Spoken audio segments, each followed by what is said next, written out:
अस्सलामुअलैकुम। पेशे खिदमत है शबलीस वॉल्यूम 2 पुरस्रार अलूम। पता नहीं गुरु जगराजन राज का क्या हाल था। मैं अब उसके बारे में सोचना भी नहीं चाहता था। फिर ताहिर बका ने मुझे एयरपोर्ट पर छोड़ा और रस्मी गुफ्तगू करने के बाद मैं उससे जुदा हो गया। जब मेरे जहाज़ ने लंदन की सरजमीन छोड़ी तब मुझे ये एहसास हुआ कि अब मेरी खुद मुख्तार ज़िंदगी का आगाज़ हुआ है। इस ज़िंदगी में मुझे अपना एक मुकाम बनाना था। जहाज़ में मेरा शरीक सफ़र एक यूरोपियन था जो मेरे बाएं सिमत बैठा हुआ था। दाएं सिमत वाली सीट पर एक नौजवान लड़की और एक मुअम्मर खातून बैठी हुई थी, जिनकी पेशानी पर लगी हुई बिंदी से उनकी कौमियत का इजहार होता था। हिंदू धर्म से ताल्लुक़ रखती थी।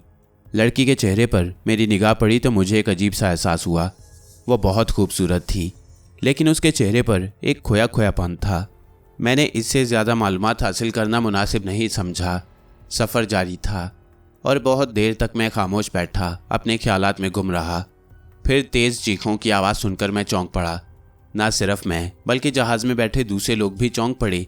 ये चीख नुस्वानी थी और उन मुअम्मर खातून के दूसरी जानिब से सुनाई दी, यानी उस लड़की की चीख जिसे देखकर मैंने उसके बारे में एक लम्हे के लिए कुछ सोचा। लड़की बेतहाशा चीख रही थी और मुअम्मर खातून घबरा कर खड़ी हो गई थी। एयर होस्टेस दौड़ी हुई उनके करीब पहुंच गई तो मुअम्मर खातून ने घबराए हुए लहजे में कहा, इसे दौरे पड़ते हैं, इसे दौरा पड़ गया है। उन्होंने ये अल्फाज उर्दू में अदा किए और एयर होस्टेस चूंकि अमेरिकन थी इसलिए वो नहीं समझ पाई। लोग भी एक दूसरे की सूरत देख रहे थे। कुर्बो जुवार में सिर्फ मैं था जो उर्दू समझता था। मैं जल्दी से अपनी जगह खड़ा हो गया और मैंने एयर होस्टेस को उन खातून के अल्फाज समझाए। वो खातून शायद बदहवासी के आलम में उर्दू बोलने लगी थी, वरना अंग्रेज़ी वो अच्छी तरह जानती थी। चुनाचे चंद ही लम्हात के बाद उन्होंने मेरे अल्फाज की तस्दीक कर दी। वो लड़की को पकड़ रही थी, लेकिन लड़की अपनी जगह से उठ रही थी। वो सर पटक रही थी, इधर उधर गिर रही थी और लोगों में अफरा तफरी सी फैल गई। अमले के कई अफराद वहाँ पहुँच गए और मुअम्मर खातून से लड़की के बारे में मालूमात हासिल करने लगे। उन्होंने सवाल किया कि कहीं वो पागल तो नहीं है, ऐसी खतरनाक पागल तो नहीं है कि जहाज़ को कोई नुकसान पहुँचा दे। जहाज़ के अमले के चंद अफराद ने मुअम्मर खातून को बुरा भला भी कहा और कह रहे थे कि उन्हें यह बात पहले से बता देनी चाहिए थी ताकि इंतज़ाम कर लिया जाता। लेकिन लड़की किसी को नुकसान नहीं पहुंचा रही थी, वह सिर्फ अपनी जगह चीख रही थी। उसका चेहरा गहरा सुर्ख हो रहा था, गर्दन की रगें फूल गई थीं, आंखें हलकों से बाहर निकली पड़ रही थीं और एक अजीब सी खौफनाक कैफियत उसके चेहरे पर तारी थी। मैंने इस मौका पर उन्हें सहारा दिया और मुअम्मर खातून से कहा, आप घबराएं नहीं, अगर आप मुझे इजाज़त दें तो मैं इन्हें संभालूं। मुअम्मर खातून के चेहरे पर इंतहाई बेबसी के आसार थे। उनकी आंखें आंसू में डूब गईं। उन्होंने रुंधी हुई आवाज़ में कहा, आप शायद मेरे हमवतन मालूम होते हैं, बराह करम हमारी मदद कीजिए। ये किसी को नुकसान नहीं पहुंचाएगी, लेकिन इसे संभालना इस वक्त बहुत मुश्किल होगा। आप हमारी मदद कीजिए, भगवान के लिए। वो खातून वहाँ से हट गईं और मैंने बगैर किसी झिझक के लड़की को दबोच लिया। मैं उसे कुव्वत सरफ करके बिठाने की कोशिश कर रहा था, लेकिन अचानक ही मुझे एक अजीब सा एहसास हुआ। लड़की का बदन जैसे फौलाद का बना हुआ था। देखने में वो एक नर्म नाजुक और मामूली सी लड़की थी, लेकिन उस वक्त उसे बिठाने की तमाम कोशिशें नाकाम हुई जा रही थीं। वह बदस्तूर चीख रही थी। फिर उसने खूंखार निगाहों से मेरी जानिब देखा और मैं बौखला सा गया। अजब वहशतनाक नज़रें थी उसकी, इंतहाई वहशत और एक खौफनाक सी चमक थी उन आंखों में। मैं एक लम्हे के लिए झिझक का शिकार रहा। उसे बिठाने की कोशिश में मुसलसल नाकाम रहा। फिर मुझे कुछ ख्याल आया और मैंने उसकी आंखों में देखते हुए सरगोशी के अंदाज में कहा, बैठ जाओ, खामोशी से बैठ जाओ। खबरदार, अब तुम अपनी कुव्वत सरफ नहीं करोगी, बैठो, बैठ जाओ। और अचानक ही मैंने लड़की के अंदाज में लचक सी देखी। उसका पत्थराया हुआ जिस्म अचानक ही नरम होने लगा और फिर मेरी कुव्वत काम आ गई। मैं उसे बिठाने में कामयाब हो गया। लड़की की आंखें मेरी आंखों में गड़ी हुई थीं और उन निगाहों में क्या था उसे अल्फाज में बयान नहीं कर सकता। बस यूं महसूस हो रहा था जैसे वो मेरे जहन की गहराइयों में उतरने की कोशिश कर रही हो। उसकी पुतलियां सुकड़ कर बिल्कुल बिल्लियों की पुतलियों की तरह सीधी हो गईं और इस साल में वो बहुत खौफनाक लग रही थी। लेकिन मैं उसे बिठा चुका था और मुअम्मर खातून को शायद इस बात से खुशी भी हुई। उन्होंने मेरे शाने पर हाथ रखते हुए कहा, आप बराह करम आप यहाँ बैठें, आप इसे संभालें। इसे जब ये दौरा पड़ता है तो ये किसी के काबू में नहीं आती, मगर आपने इसे काबू में कर लिया। आप बिठाएं इसे। एयर हॉस्टेस मुअम्मर खातून से मुख्तलिफ सवालात कर रही थी और वो घबरा कर उसे जवाब दे रही थी और ये बताने की कोशिश कर रही थी कि जहाज़ में कोई ख़तरा नहीं, वो किसी मुसाफिर को नुकसान नहीं पहुंचाएगी। बहुत देर तक हंगामा रहा। लड़की अब किसी कदर निढाल सी हो गई और फिर उसने गर्दन सीने पर झुका ली। कभी कभी उसके बदन को एक झटका सा लगता और वह चौंक कर इस तरह आंखें फाड़ने लगती जैसे उसे कुछ नजर न आ रहा हो, और इसके बाद दोबारा सीने पर सर झुका लेती। रफ्ता रफ्ता हंगामा ख़त्म हो गया, लेकिन लोग अब भी मशकूक निगाहों से लड़की को देख रहे थे। मुअम्मर खातून मेरी सीट पर बैठ गई और मुसलसल रोए जा रही थी। मैंने उनकी तरफ रुख करके उन्हें तसल्ली देते हुए कहा, आप बिल्कुल इत्मीनान से बैठें, मैं आपके साथ हूँ, परेशान ना हो। अब इसकी कैफियत ठीक है। मुअम्मर खातून ने कोई जवाब नहीं दिया तो एक बार उन्होंने कुछ कहने के लिए होंठ खोले, लेकिन शायद उनकी कैफियत भी काफ़ी ख़राब थी। एक एयर होस्टेस ने अज़राए करम उन्हें एक मशरूब ला कर दिया।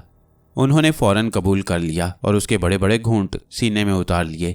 फिर वो खुश घोंटों पर ज़ुबान फेर कर मेरी जानिब देखने लगी। मैंने उनकी तरफ गर्दन हिलाते हुए कहा, अब इसकी कैफियत काफ़ी हद तक बेहतर है। आप इसके सिलसिले में फ़िक्रमंद ना हों और अपने आप को संभालें। गालिबन आप दोनों, मेरा मतलब है आपके साथ और कोई नहीं है। नहीं, तुम्हारा बहुत बहुत शुक्रिया, तुमने हमें बड़े बुरे वक्त में सहारा दिया है। क्या तुम हिंदुस्तानी हो? हिंदुस्तान जा रहे हो? नहीं, मैं हिंदुस्तानी नहीं हूँ और वहाँ जा भी नहीं रहा, बल्कि स्पेन में उतर जाऊँगा। ये लड़की क्या बीमार है और ये दौरे क्या कैफियत रखते हैं, भगवान ही जाने। मुअम्मर खातून ने एक ठंडी सांस लेकर कहा। जहाज़ के मुसाफिर अब भी शकूक व शुबहात के अंदाज में लड़की को देख रहे थे और वह मुसलसल ऊँग रही थी। मेरे दिल में उन लोगों के लिए हमदर्दी बेदार हो चुकी थी। वैसे भी बेचारी मुअम्मर खातून तन्हा थी और इन हालात से बहुत ज़्यादा खौफजदा नजर आती थी। मैंने उनसे दौरों के बारे में पूछा था, लेकिन उन्होंने भी कोई तसल्ली बख्श जवाब नहीं दिया और इसका मतलब ये था कि वो ज़्यादा तफसील में जाना नहीं चाहती। काफ़ी देर इसी तरह गुजर गई और इसके बाद मैंने मुअम्मर खातून से कहा, आप अपनी सीट पर आ जाइए, मेरा ख्याल है ये अब पुरसुकून है। मुअम्मर खातून ने किसी कदर शर्मिंदा अंदाज में मुझे देखा और फिर आहिस्ता से अपनी जगह से उठ गई। मैं अपनी सीट पर जा बैठा। उन्होंने इधर उधर देखा और फिर मुझसे बोली, खुशकिस्मती से ये लोग उर्दू नहीं जानते, हम दोनों उर्दू में ही बातें करेंगे। मैं तुम्हारा नाम पूछ सकती हूँ? मेरा नाम आकिल है, आकिल रफ़ीक। मुसलमान हो? हाँ। हिंदुस्तान के रहने वाले या पाकिस्तान से ताल्लुक़ है? पाकिस्तान से पूरा ताल्लुक़ है, मैंने मुस्कुराते हुए कहा। और मुअम्मर खातून कुछ देर के लिए खामोश हो गई। फिर उसने एक ठंडी सांस लेकर कहा, इंसान तो हर जगह बसते हैं और फिर हमारे और तुम्हारे बीच तो कोई ऐसी खलीज भी नहीं है। हम तो हमेशा बहुत करीब थे, ना जाने यह खलीज इतनी चौड़ी क्यों हो गई है। क्या तुम भी अपने दिल में हिंदुस्तान से ताज्जुब रखते हो? जहाँ तक सियासी मामलात का ताल्लुक है तो बेशक सियासतदानों को जिस बात से इख्तलाफ है, हमारी पूरी कौम उस बात से इख्तलाफ रखती है। कुछ ऐसे मामलात हैं जिनमें हमारे दरमियान खलीज हायल है, अगर वो तय हो जाएं तो यह खलीज भर जाए। लेकिन जहाँ तक इंसानी ताल्लुक है तो मेरा ख्याल है दुनिया में रहने वाले तमाम इंसान एक दूसरे जैसे हैं और उन्हें एक दूसरे के दुख दर्द में शरीक होना चाहिए। बराहे करम सिर्फ इस नाम से ताज्जुब कुछ अच्छा नहीं लगता और मेरा ख्याल है मैं भी उन्हीं में से हूँ जो इस बात को पसंद नहीं करते। मुअम्मर खातून ने गर्दन हिलाई और खामोश हो गईं। इसके बाद देर तक ये खामोशी तारी रही। जहाज़ का सफ़र एक बार फिर पुरसुकून हो गया। लड़की मुसलसल आंखें बंद किए अपनी सीट से टिकी लेटी हुई थी। मैं उसके बारे में सोचता रहा। मुअम्मर खातून भी इसके बाद मुझसे मुखातिब नहीं हुई। मेरा जहन बेशुमार सोचों का मस्कन बना हुआ था और मैं ये सोच रहा था कि स्पेन पहुंचने के बाद मेरा दूसरा कदम क्या होगा। फ़िलहाल सिर्फ लंदन छोड़ा था और शायद हमेशा के लिए, क्योंकि मैं अंकल इलियास हुसैन वगैरह को और ज़्यादा परेशान नहीं करना चाहता था। घर भी याद आया कई बार, लेकिन ना जाने क्यों वहाँ जाने को दिल नहीं चाहा। और फिर अभी मसला ही क्या है, ज़िंदगी तो बहुत तवील है। जब भी मौका मिला अपने घर पहुँच जाऊँगा। बिलाखिर जहाज़ स्पेन के दारुल हुकूमत मैड्रिड के हवाई अड्डे पर उतर गया। यहाँ बहुत से मुसाफिरों को उतरना था। मैं भी नीचे उतर आया और इसके बाद कस्टम हाउस में दाखिल हो गया। जहाज़ से उतरते हुए खातून से अलविदाई कलमात कहे और उन्होंने मेरा शुक्रिया अदा किया। कस्टम हाउस से फरागत में बहुत ज़्यादा देर ना लगी और इसके बाद मैं बाहर निकल आया। मेरा मुख्तसर सा सामान मेरे साथ था। मैंने किसी अच्छे से होटल में क़याम का फ़ैसला किया और होटलों के नुमाइंदे यहाँ भी मौजूद थे। चुनाचे होटल टाइडू मुंतखिब किया गया, जिसका एक छोटा सा ब्रोशर भी दिखाया गया था। लंदन के क़याम के दौरान ज़िंदगी को बहुत करीब से देखा था और जदीद ज़िंदगी को अच्छी तरह समझ गया था। इसलिए टाइडू के खूबसूरत कमरे में क्याम करते हुए मुझे किसी दिक्कत का सामना नहीं करना पड़ा। यहाँ आकर जिंदगी को ज़रा मुख्तलिफ अंदाज में देखना था। वैसे ना जाने क्यों अब मुझे अपने वजूद में इत्मीनान की लहरें रक्स करती हुई महसूस होती थीं। इसकी बुनियादी वजह यह थी कि मैंने अपने आप पर भरोसा करना सीख लिया।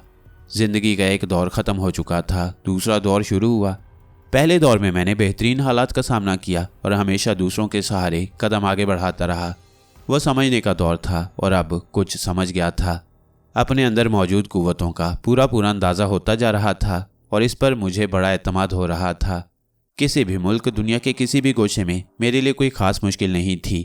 मैं अपने लिए वसाइल पैदा कर सकता था और बहुत बड़ी बात थी, किसी भी जगह क़याम के दौरान मुझे कोई माली परेशानी नहीं हो सकती थी। इसके अलावा और भी बहुत से मसाइल थे। होटल आने के बाद उन मुअम्मर खातून और उनकी बेटी को भूल गया। जाहिर है वो याद करने की चीज़ नहीं थे, बस थोड़ा सा सफ़र में साथ रहा और वो भी एक हादसे के तहत, वरना बेशुमार अफराद जहाज़ में साथी थे। मैं होटल टाइडो के उस शानदार कमरे में आराम से ज़रूरी तैयारियों के बाद बिस्तर पर दराज हो गया और ये सोचने लगा कि अब मुझे क्या करना चाहिए। ताहिर बका से मैंने गलत नहीं कहा था कि स्पेन का नाम ख्वामखा ही मेरे जहन में आ गया। जहाँ तक इस तस्वुर का ताल्लुक था, अगर गहराइयों पर गौर किया जाता तो सिर्फ यही सोचा जा सकता था कि अभी मैं हमाद यमनी को भी परेशान नहीं करना चाहता जब तक कि ये इल्म न हो जाए कि जागराजन राज कहाँ है, जिंदा है या मर गया। जागराजन राज के तस्वुर के साथ मेरे जहन में वो लम्हात भी आ गए जब मैंने जागराजन राज को एक अनोखे रूप में देखा। यह अनोखा रूप बेशक मैंने बड़े सब्र सुकून से बर्दाश्त कर लिया। मेरी जगह कोई और होता तो ना जाने कैसी कैसी कैफियत का शिकार हो जाता। वो मंजर मैंने अपनी निगाहों से देखा जिसके बारे में अगर किसी को बताता तो शायद कोई यकीन करने पर तैयार ना होता, लेकिन सब कुछ मैंने अपनी आंखों से देखा। भला उसे कैसे नज़रअंदाज किया जा सकता था। लेकिन ये सब है क्या? ये सवाल पहली बार मेरे जहन में इस शिद्दत के साथ बेदार हुआ और फिर मेरा जहन पूरी तरह इस जानिब मुतवज्जा हो गया। गुरु जागराजन राज हमाद यमनी के कहने के मुताबिक और जो हालात मेरे इल्म में आए थे उनके तहत मेरे जहन में एक नाम आया, काला जादू, सिफली इल्म या ब्लैक मैजिक।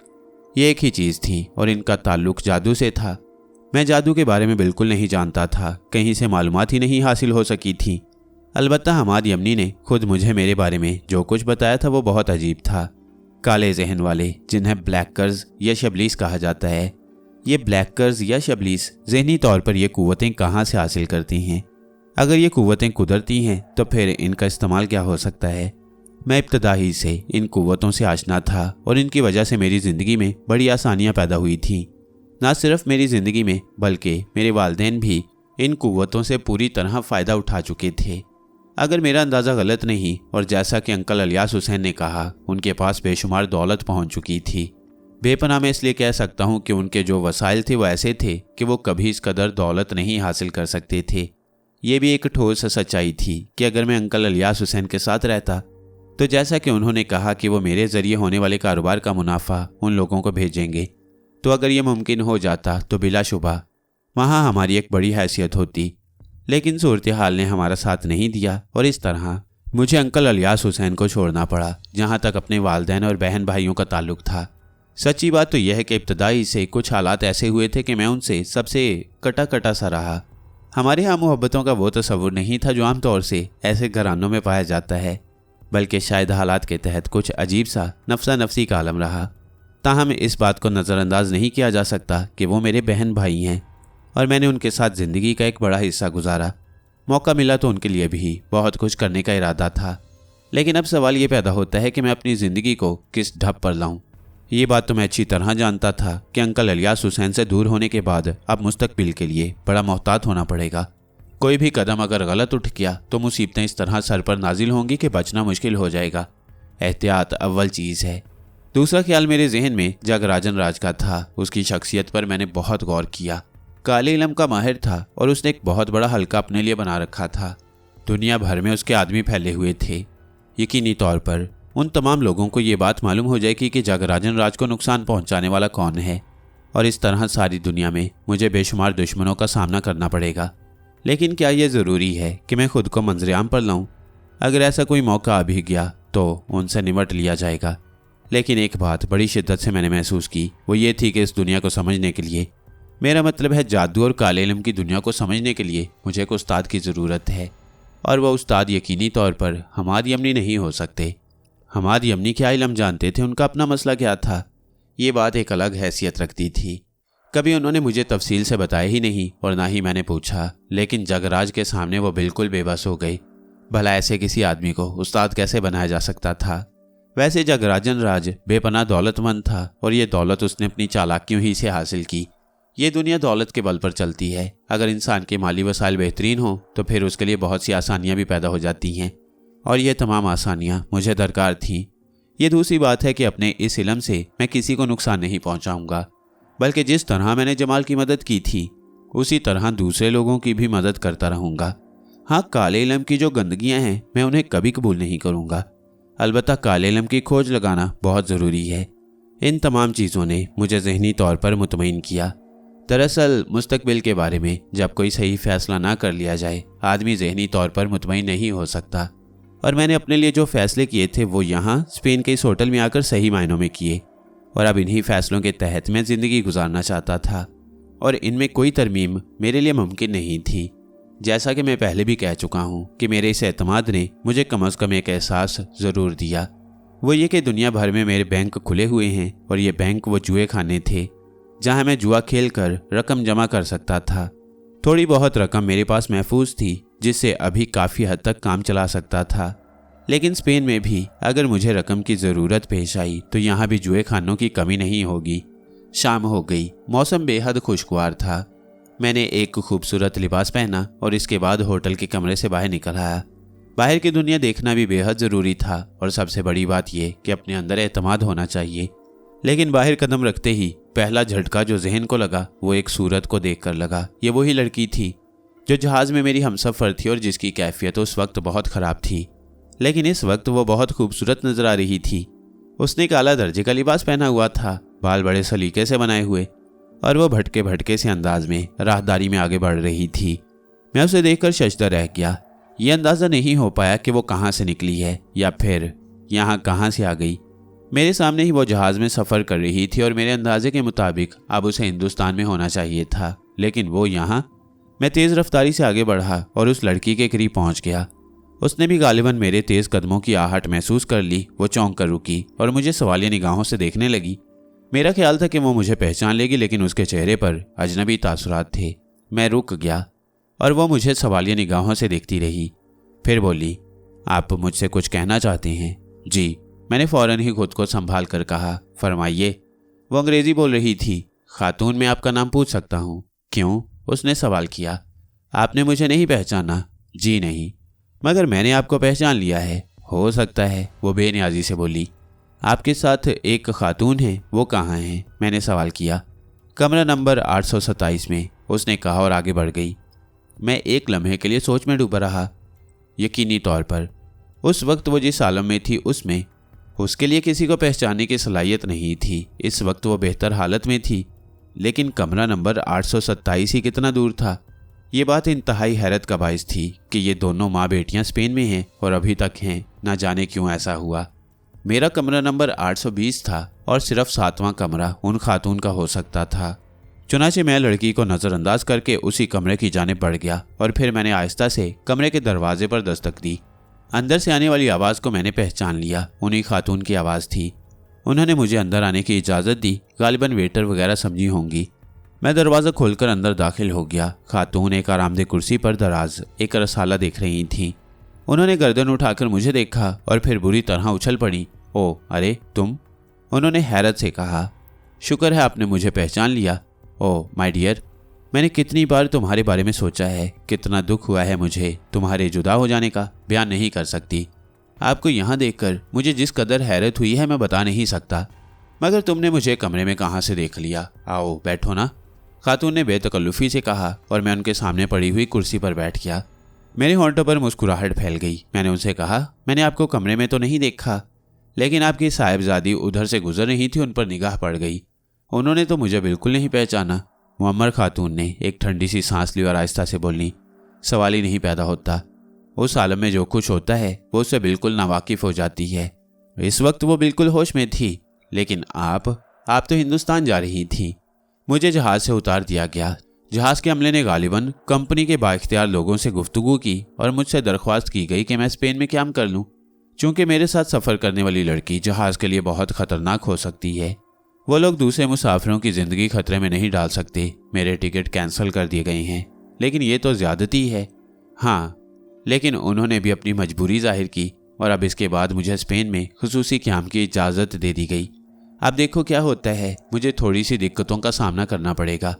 वो लोग यकीनी तौर पर डॉक्टरी सर्टिफिकेट मांगेंगे, मगर जाहिर है ये मुमकिन नहीं है। अलबत्ता इसे बेहोश करके हिंदुस्तान ले जाने की इजाज़त दी जा सकती है, एक मरीज़ की हैसियत से, और मुझे इसे मरीज़ डिक्लेयर करना होगा। मैं पुरख्याल अंदाज में गर्दन हिलाने लगा। फिर मैंने कहा, अगर पहले ही इसका इल्म हो जाता तो मैं आपको साथ लेकर यहाँ आता। आप बिल्कुल फिक्र ना करें, सारा इंतज़ाम हो जाएगा, आपको परेशान होने की ज़रूरत नहीं। खातून ने निगाहें उठाकर मुझे देखा और फिर आहिस्ता से बोली, कितने एहसानात करोगे हम पर? नहीं, इसमें एहसान की कौन सी बात है, और मैंने क्या किया है आपके लिए? मुझे तो इस बात का अफसोस है कि आपके साथ ये वाक़यात पेश आए और मुझे इल्म ना हो सका। लेकिन कैसी दिलचस्प बात है कि आपने भी क़याम के लिए यही होटल मुंतखब किया। हाँ, बस यही समझ लो। लेकिन मुझे खासी दिक्कतों का सामना करना पड़ा। कानूनी कार्रवाइयाँ पूरी करने के सिलसिले में मुझे बहुत सी उलझनें उठानी पड़ी। मैं अब से थोड़ी देर पहले ही यहाँ पहुँची हूँ। रीता बुरी तरह उकताई हुई है। रीता, मैंने सवालिया निगाहों से उस खातून को देखा और वो आंखें बंद करके गर्दन झटकने लगी। कैसी अजीब बात है, मैंने वहाँ जहाज में तुमसे तुम्हारा नाम पूछ लिया था और जवाब भी मेरे जहन में महफूज नहीं है, लेकिन मैंने तुम्हें अपना नाम नहीं बताया। खैर सुनो, मेरा नाम सरोज दत्त है और वो मेरी बेटी रीता दत्त मेरी इकलौती बेटी है। यूँ समझ लो, उसके अलावा अब इस दुनिया में मेरा और कोई नहीं।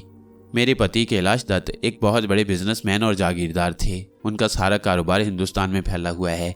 हम लोग दिल्ली से कुछ फासले पर गाजियाबाद नामी एक जगह में रहते हैं। यहाँ हमारी आबाई हवेली है। बहुत बड़ी ज़मीनें हैं, दूर दूर तक फैली हुई हैं। कारोबारी देखभाल के लिए और ज़मीनों की देखभाल के लिए 5 मैनेजर रखे हुए हैं। दौलत की रेल पेल है। मगर खातून ने जुमला अधूरा छोड़ दिया। मैं उन्हें सवालिया निगाहों से देखता रहा। चंद लम्हात के बाद वो बोली, चाय पियोगे या कॉफ़ी या कोई और चीज़ जो आप पिला दें? मैं कॉफ़ी मंगवा लेती हूँ, मेरा खुद भी दिल चाह रहा है, खातून ने कहा और फिर उठकर टेलीफोन की जानिब बढ़ गई। रूम सर्विस को टेलीफोन करके उन्होंने कॉफ़ी तलब की और फिर मेरे सामने बैठ गई। मुझे खामोशी से देखती रही। ना जाने उनके जहन में क्या था। देखने के अंदाज में एक ख़ास कैफियत पाई जाती थी। फिर उन्होंने कहा, तुम्हारा नाम? मैंने तुमसे कहा था ना कि मैं भूल गई। आकिल है मेरा नाम, आकिल रफ़ीक। सॉरी, दरअसल मैं ज़हनी तौर पर इतनी थकी हुई हूँ कि तुम्हें बता नहीं सकती। हालांकि मेरा अपने घर में रहना बेहद ज़रूरी होता है, लेकिन अपनी बेटी के लिए मैं लंदन आ गई। क्या तुम मुझसे मेरे बारे में कुछ और मालूम करना पसंद करोगे, या मैं ख्वामखा तुम्हें परेशान कर रही हूँ? नहीं सरोज जी, ऐसी बात नहीं है। मैं आपसे हमदर्दी रखता हूँ। जहाज़ में जो कुछ हुआ उससे मुझे बड़ा दुख हुआ। रीता अभी मेरे सामने से गुजरी, लेकिन उन्होंने मुझे नहीं पहचाना। एक लम्हे के लिए तो मेरी हिम्मत नहीं पड़ी कि मैं आपसे मिलूं, लेकिन जाते हुए वह मुझे आपके कमरे का नंबर बता गई थी, इसलिए मैंने सोचा कि आपसे मुलाकात तो कर ही लूं। आपके लिए ना जाने क्यों दिल में एक हमदर्दी का एहसास होता है। सरोज दत्त चंद लम्हात खामोश रहीं, फिर उन्होंने आहिस्ता से कहा, मैं वाकई बहुत परेशान हूँ आकिल, और एक बात और कहना चाहती हूँ तुमसे। क्या तुम मुझे आंटी कह सकते हो? दिल तो यही चाहता है मेरा, लेकिन हिम्मत नहीं कर पा रहा था। हिम्मत कर लो, मुझे आंटी कहा करो। बस दिल में एक धुआं सा भरा हुआ है, जी चाहता है तुम्हें अपने बारे में पूरी तफसील बताऊं। मुझे खुशी होगी, मैंने कहा। थोड़ा बहुत बता चुकी हूँ अपने बारे में। हमारे गिर्द बहुत बड़ा ख़ानदान फैला हुआ है। उनमें मेरे मैके वाले तो ना होने के बराबर हैं, और जो हैं वो भी मुल्क में नहीं हैं बल्कि मुल्क से बाहर हैं। 1-2 घराने ऐसी हैं जिनसे हमारा दूर का रिश्ता है, मगर वो दिल्ली या उसके आसपास नहीं रहते। ज़्यादातर हमारा ससुराली ख़ानदान दिल्ली, गाज़ियाबाद, शादरा और मीरठ वगैरह में फैला हुआ है। खुद गाज़ियाबाद में मेरे ससुराली ख़ानदान के कोई 12 घर हैं। मेरे पति के ख़ानदान वाले मेरे पति की मौत के बाद से अजीब कैफियत इख्तियार कर चुके हैं। मेरे पति उनकी माली मदद किया करते थे, लेकिन उनके बाद वो कुछ और चाहते हैं। वो उनकी दौलत में हिस्सा चाहते हैं। हालांकि हिस्सा देने का कोई सवाल ही नहीं पैदा होता। किसी का हम पर कोई एहसान नहीं है, बल्कि सभी हमारे एहसानमंद रहे हैं। मगर वो बड़े लोग हैं और उन्होंने हमारे खिलाफ एक बाकायदा महाज बना लिया है। वो सब तरह तरह की साजिशें करते रहते हैं और मेरी बच्ची उन्हीं साजिशों का शिकार हो गई है। यानी कैसे? रीता ने BA तक तालीम हासिल की, MA करना चाहती थी, लेकिन इसके बाद वो इन हालात का शिकार हो गई। उन लोगों ने इस पर गंदे इल्म कराए हैं और उसका दिमाग माउफ कर दिया है। ये दौरे जो उस पर पड़ते हैं उन्हीं गंदे इल्म की वजह से हैं। ना जाने क्या क्या करते रहे हैं वो रीता के खिलाफ। मकसद यही है कि रीता पागल हो जाए या मर जाए, यही चाहते हैं वो लोग। लेकिन रीता के अलावा मेरी ज़िंदगी में और कुछ नहीं। मैं सख्त परेशान हूँ। शायद तुम्हें इल्म हो कि लंदन में एक बहुत बड़े गुरुजी रहते हैं, उनका नाम जगराजन राज है। मैंने हिंदुस्तान में उनके बारे में बहुत सी बातें सुनी थी और ये सुना था कि वो हर किस्म के इल्म का तोड़ कर देते हैं। उन्हीं के पास आई थी खामोशी से, मगर लंदन पहुंचने के बाद मालूम हुआ कि जगराजन राज के साथ कोई हादसा पेश आ गया है। उनके पद्मशाला में रहने वालों ने उनके खिलाफ कोई साजिश कर डाली है। पद्मशाला तबाह कर दिया गया है और जगराजन राज गायब हैं। काफ़ी दिन तक उनका इंतज़ार करती रही, मगर जब वो ना मिले तो फिर मजबूर होकर वापस चल पड़ी। अपना घर भी ज़्यादा अरसे के लिए नहीं छोड़ा जा सकता। अजीब परेशानी में हूँ। रीता की कैफियत तुम देख ही चुके हो। ठीक होती है तो कोई सोच भी नहीं सकता कि उस पर कोई ऐसा दौरा पड़ता होगा। वो खुद हैरान हो जाती है और इन दिनों जहनी तौर पर काफ़ी परेशान है। मेरे साथ आने पर तैयार नहीं थी, लेकिन मेरी बात भी बहुत मानती है। अब समझ में नहीं आता मैं क्या करूं। वहां जाऊंगी तो वही सब कुछ भुगतना पड़ेगा। मेरा घर एक जहन्नुम बन गया है मेरे लिए। सारे के सारे मुझसे हमदर्दी करते हैं, मेरे आसपास फिरते हैं, तरह तरह के मशवरे देते हैं, लेकिन उनकी आंखों में मैं हवस की चमक पाती हूँ और उनके होंठों पर अपने लिए नफरत की शिकने महसूस करती हूँ। कुछ समझ में नहीं आता क्या करूँ। यूं तो हमदर्द बहुत हैं, कैलाश जी के दोस्त वगैरह भी हैं, लेकिन ये बात मैं उनसे इसलिए नहीं कर सकती कि वो सब कैलाश जी के रिश्तेदार हैं। सोचेंगे कि मैं उनके रिश्तेदारों के खिलाफ कोई साजिश कर रही हूँ। उनके रिश्तेदारों को कुछ भी देना नहीं चाहती। हालांकि ऐसी बात नहीं है। संसार की कोई चीज़ मुझे अपनी बेटी से ज़्यादा अजीज नहीं है। मैं खामोशी से उन खातून की बातें सुनता रहा। फिर मैंने उनसे कहा, तो आंटी आपका क्या ख्याल है कि रीता देवी पर जादू कराया गया है? मेरा ही ख्याल नहीं है, बल्कि जहाँ तक मैंने मालूमात हासिल की हैं ऐसी ही बात है और कोई भी ऐसा आदमी नहीं मिलता जो इस जादू का तोड़ कर दे। क्यों? डरते हैं, ना जाने क्यों डरते हैं वो। मैंने एक दो जगह कोशिशें की हैं। उन्होंने ये तो बता दिया कि रीता पर बहुत से जादू किए गए हैं, ना जाने क्या क्या, मगर उस जादू का तोड़ करने से वो भागते हैं। हालांकि मैंने उन्हें अच्छी खासी रकम की पेशकश भी की, लेकिन ना जाने क्यों वो डर जाते हैं। आपको इल्म है कि ये जादू रीता देवी पर किसने कराया है? बहुत से लोग हैं, बहुत से नाम हैं, मगर मैं किसी भी नाम को लेना नहीं चाहती, क्योंकि मैंने अपनी आंखों से किसी को नहीं देखा। मैं देर तक खामोशी से कुछ सोचता रहा। एक अचानक ही अनोखा ख्याल मेरे जहन में आया। मैंने कुछ ही देर पहले सोचा था कि काले इल्म के बारे में मालूमात हासिल करूं और ये जानने की भी कोशिश करूं कि मेरा अपना इल्म, मेरी अपनी कुव्वत काले इल्म पर किस हद तक हावी है। लेकिन इसका इस तरह मौका मिल जाएगा ये मैंने सोचा भी नहीं था। वैसे अभी ये फैसला करना था कि मेरा इस मामले में पांव अड़ाना मुनासिब होगा या नहीं। ना जाने क्यों दिल ने कहा कि इस तरह एक परेशान हाल खातून की मदद भी होगी और फिर इस काले इल्म को आजमाने का एक सुनहरी मौका भी मिल रहा है। क्या हर्ज है अगर कोशिश यहीं से कर दी जाए? मैंने बहुत गौर करने के बाद कहा, आंटी, आपने मुझे आंटी कहने के लिए मजबूर किया है और ये बात भी आप कह चुकी हैं कि रिश्तों के लिए दीन धर्म ज़रूरी नहीं होते, इंसान एक जैसे होते हैं। हाँ बेटे, इसमें कोई शक नहीं है। खुदा का नाम खुदा करके ले लो या भगवान कह लो, उसे कुछ भी कह लो, दिल में तो वही एक तस्वुर होता है जो हम सबको जिंदा रखता है। इंसान हर जगह इंसान ही है और इंसानियत पर कोई कैद नहीं है। तो फिर आंटी, इस हवाले से मैं आपसे एक बात कहना चाहता हूँ। हाँ कहो। अपने बारे में आपको सिर्फ इतना ही बता दूं आंटी कि मेरा वतन पाकिस्तान है, मेरा घर है, वहाँ बहन भाई हैं, लेकिन मैं उन सबको छोड़कर अलहदा हो चुका हूँ और अलग रहकर ज़िंदगी गुजार रहा हूँ। मुझे थोड़ी बहुत पुरस्कार अलूम से दिलचस्पी है और इसके बारे में मज़ीद मालूमात हासिल करना चाहता हूँ। अगर आप पसंद करें तो मैं आपके लिए कुछ करूँ क्या? मोमर खातून ने हैरान निगाहों से मुझे देखा। उसी वक्त वेटर ने दस्तक दी और फिर अंदर आकर कॉफ़ी का सामान हमारे सामने सजा गया। सरोज देवी उठी और उन्होंने कॉफ़ी बनाकर एक प्याली मेरे सामने रख दी। फिर मुस्कुरा कर बोली, मेरे हाथ की बनी हुई कॉफ़ी पीने में कोई एतराज़ तो नहीं है? आप वादा कर चुकी हैं आंटी कि आप ऐसी बातें नहीं करेंगी। शुक्रिया, बहुत बहुत शुक्रिया। सारे ढकोसले हैं, सब बेकार बातें हैं, कुछ नहीं होता। दिल साफ होने चाहिए। सच्चे दिल से अपने भगवान का या खुदा का नाम ले लो, बस काफ़ी है। अब आप ये बताइए आंटी कि मैं आपकी कोई मदद कर सकता हूँ? तुमने अचानक ही मुझे ये बताया है बेटे कि तुम्हें ऐसे इल्म से दिलचस्पी है। क्या मालूम किया है तुमने उनके बारे में? कुछ नहीं आंटी, लेकिन मैं आपके काम आना चाहता हूँ।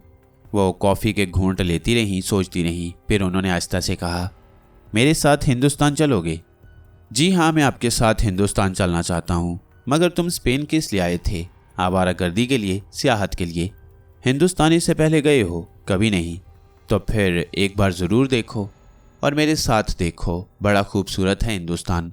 तुम्हें साथ ले जाकर मुझे बहुत खुशी होगी। क्या वाकई तुम चलोगे मेरे साथ? हाँ आंटी, मैं आपके साथ चलना चाहता हूँ। तो फिर इससे ज़्यादा मेरी खुशबख्ती और कोई नहीं होगी। रीता ऐसे ही घूमने निकल गई है, वो वापस आ जाए तो मैं उसे तुम्हारा तारुफ कराऊंगी। एक बात और कहूँ आंटी? हाँ ज़रूर कहो, सरोज दत्त ने मुझे देखते हुए कहा। आपने अपनी दौलत का तज़किरा भी किया है, मेरी नीयत पर कभी शक न कीजिएगा। मैं दौलत और जायदाद को कोई हैसियत नहीं समझता। कैसी बातें करते हो? मैंने तो किसी के बारे में भी ये नहीं सोचा, बस मेरे ससुराल वालों ने मुझे ये एहसास दिलाया है कि दौलत दुनिया में सबसे गलीज़ शय होती है और इसके लिए लोग सारे रिश्ते नाते भूल जाते हैं। अब तुम खुद देखो ना, वो लोग रीता के कौन हैं? चाचा, ताया और ऐसे ही दूसरे रिश्तेदार हैं उनके। मगर मेरे साथ तो कोई भी नहीं है। इससे तुम ये अंदाज़ा लगा लो कि दुनिया क्या से क्या हो गई है। ठीक है आंटी, आप इत्मीनान रखें, जिस हद तक भी हो सका मैं आपकी मदद करूँगा। ये पेशकश करके मुझे खुशी हुई थी।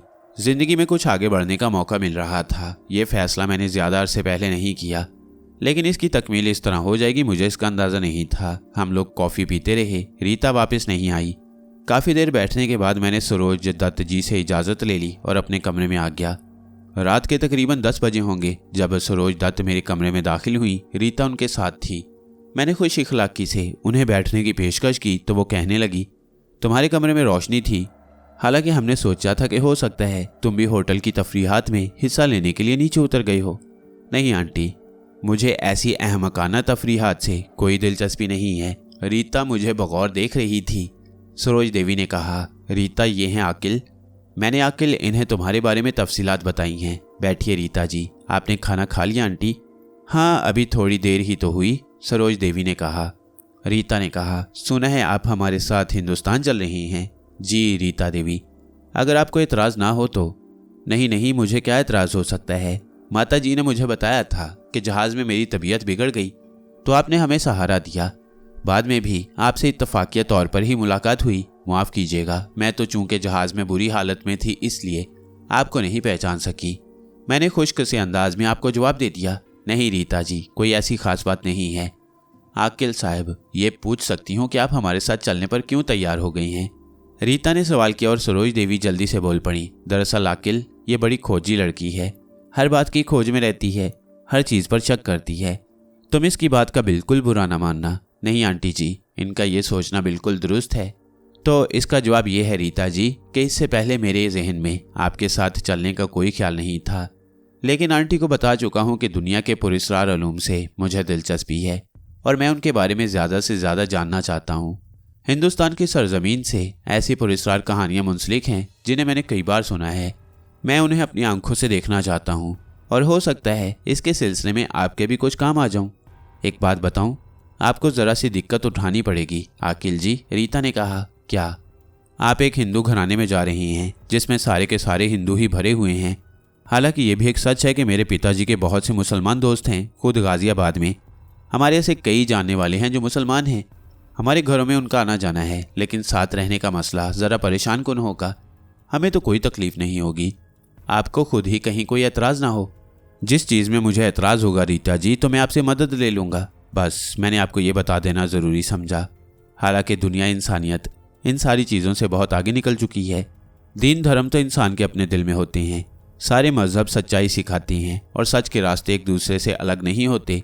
आपके सामने एक तजवीज़ पेश करना चाहती हूँ मैं। क्या? मैंने रीता को देखते हुए कहा। आर्जी तौर पर अगर आप अपना नाम तब्दील कर लें तो क्या हर्ज है? कोई भी हिंदू नाम रख लीजिए ताकि किसी को कोई शक ना हो। मसलन अगर मैं आपको अशोक कहूँ तो आप बिल्कुल बुरा ना माने। मैं एक लम्हे तक सोच में डूबा रहा, फिर मैंने आहिस्ता से कहा, इस सिलसिले में मुआफ़ी चाहता हूँ रीता जी। बात दरअसल ये है कि ऐसे मौक़ों पर इंसान अपने आप को ज़रा कुछ अजीब सा महसूस करने लगता है। ये नाम अपने साथ मुंसलिक करके मुझे खुशी नहीं होगी। हाँ, आपकी परेशानी भी जहन में है, इसके लिए एक और तजवीज़ मैं पेश कर दूँ? हाँ, मुझे किसी बात पर कोई एतराज़ नहीं होगा। और ये बात मैं भी अच्छी तरह जानती हूँ कि रीता ने किसी और मकसद के लिए ये बात कही है।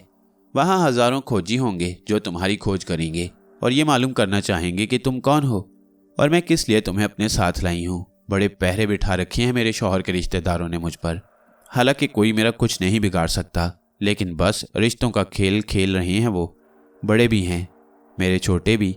मेरी एक एक बात पर निगाह रखना चाहती हैं। जहाँ तक कानूनी मामलात का ताल्लुक है वो बेबस हैं, लेकिन जहाँ रिश्तों का दबाव डाल सकते हैं डालते हैं। इस बार सरोज देवी ने कहा, अगर आप मुझे किसी ऐसे नाम से पुकारें जिससे मेरी कौमियत का कोई अंदाजा ना होता हो तो मुझे एतराज़ ना होगा।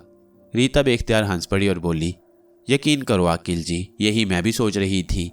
तो हम फिर क्यों ना तुम्हें प्रिंस कह लिया करें, बात खत्म हो जाती है। इस नाम से तुम्हारा तारुफ वहाँ करा दिया जाएगा। सरोज देवी हंस पड़ी और उन्होंने कहा, बिल्कुल ठीक है। मैं भी मुस्कुरा दिया। रीता दौरे के आलम में बहुत अजीब लगी थी मुझे, और उसके बाद उसने जो अंदाज़े गुफ्तगू मुझसे इख्तियार किया वो जाहिर है एक अजनबी के लिए था, लेकिन अब जबकि हमारा साथ हो गया तो वो बहुत दिलचस्प और खुश मिजाज लड़की साबित हुई। मैड्रिड में हम लोग जितने दिन भी रहे वो हमारे साथ बहुत ही घुली मिली रही। इस दौरान हम वापसी का इंतज़ाम भी कर रहे थे और इस सिलसिले में सरोज देवी को इतनी मुश्किल पेश नहीं आई जितनी उनके तसव्वुर में थी, क्योंकि उन्हें आर्जी तौर पर यहाँ उतार दिया गया और ख़ुद फ़िज़ाई कंपनी के बड़े अफसरान उनकी मदद कर रहे थे। अलबत्ता थोड़ी सी कार्रवाई मुझे ये करनी पड़ी कि रीता को बेहोश करने की ज़रूरत नहीं पेश आई, बल्कि मेडिकल सर्टिफिकेट के साथ साथ उसे ऐसी कुछ दवाएं दे दी गईं जिनसे वो जिस्मानी तौर पर मुअत्तल हो जाए। सफ़र की इजाज़त मिलने से पहले ये कार्रवाई की गई और मैंने इसमें सिर्फ इतनी मदाखलत की कि डॉक्टर को वो इंजेक्शन नहीं लगाने दिया जिससे रीता का जिस्म मफलूज हो जाता। वैसे इस तसव्वुर से वो बहुत परेशान नज़र आ रही थी और उसने भी कहा था कि कैसी अजीब बात है कि मुझे इस अंदाज में सफ़र करना पड़ेगा। मैंने उसे यकीन दिलाते हुए कहा था कि ऐसा नहीं होगा। जहाँ तक मेरा ताल्लुक है, मुझे स्पेन से हिंदुस्तान तक जाने की कार्रवाइयों के सिलसिले में कोई दिक्कत नहीं पेश आई। हम लोग एक बार फिर जहाज़ में दाखिल हो गए। अलबत्ता मैंने दिल में ये ज़रूर सोचा कि अगर जहाज़ में वाकई रीता को फिर दौरा पड़ गया तो खासी मुश्किलात का सामना करना पड़ेगा, लेकिन इसके लिए भी मैंने थोड़ी सी कार्रवाई की और अपने तौर पर रीता को हुक्म दिया कि जहाज़ में उसकी कैफियत बिल्कुल नहीं बिगड़ेगी, और यही हुआ। रीता मेरे साथ बैठी हुई थी और आंटी सरोज दत्त दूसरी सीट पर। अलबत्ता वो किसी कदर फिक्रमंद नज़र आ रही थी, लेकिन दिल्ली तक का सफ़र तय हो गया। रीता मुझसे बातें करती रही और उसे कोई दौरा नहीं पड़ा। फिर जब हम दिल्ली एयरपोर्ट पर उतरे तो सबसे ज़्यादा खुश आंटी सरोज दत्त नज़र आ रही थीं। एयरपोर्ट से बाहर आते ही उन्होंने कहा, इस वक्त हमें कोई लेने तो नहीं आया होगा, थोड़ी सी तकलीफ़ करनी पड़ेगी हवेली तक पहुंचने के लिए। क्या हर्ज है आंटी, मैंने कहा और इंतज़ामात में मसरूफ़ हो गया। सरोज दत्त ने हवेली तक जाते हुए कहा, यह सफ़र मेरे लिए बाद में ज़्यादा परेशान कुन हो गया था, लेकिन अब यूं लगता है जैसे मेरी परेशानियों के दिन ख़त्म होते जा रही हैं।